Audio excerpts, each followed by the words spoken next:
The most basic division of a computer system is between the hardware and the software. Hardware is often described as the physical parts of a computer that you can actually touch with your hands, although that is not recommended, especially when the power is on. Software includes all the programmed instructions in a computer.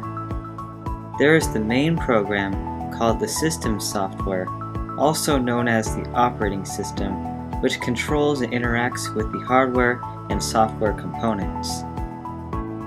Application software are programs like Photoshop, Internet Explorer, and World of Warcraft.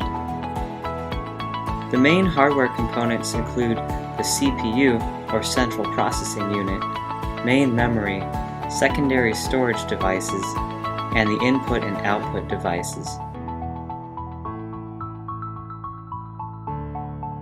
The CPU is a microchip that receives and decodes instructions from memory. Within the CPU are specialized units. One is the arithmetic logic unit. This part performs operations with numbers. The control unit manages the flow of instructions in time with the CPU clock. The faster the CPU clock, the more instructions that can be processed at a time. The processor I have is a quad-core. That means that there are 4 copies of the same transistor circuitry within one chip. With 4 cores, my processor can execute 4 times as many instructions at a time than if it only had 1 core.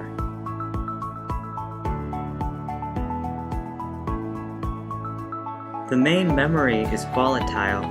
That means whatever data is held here would be lost if the power went off. Volatile memory needs a constant flow of electricity to work, so it's only used for instructions in active use. Otherwise, data is stored in a permanent storage device like the hard drive.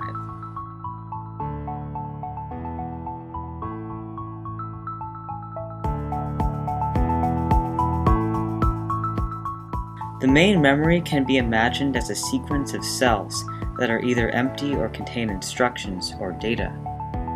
Each cell has its own unique address. In the actual hardware, electrical signals of on and off represent all computer information. These on and off signals are called bits.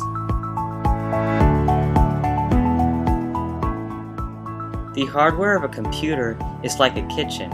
It includes all the equipment necessary for cooking food, as well as an energy source and location for performing the processes of cooking. The kitchen is where the ideas of a recipe are translated into edible meals. A recipe is like software. A recipe is just a series of written instructions that tell you how to turn raw ingredients into a culinary masterpiece. By itself, a recipe is a useless piece of writing, but as soon as the recipe is interpreted and executed, the recipe has value as a functional tool that can be used again and again to produce the same result. Software is reusable. The instructions of software control the flow of data.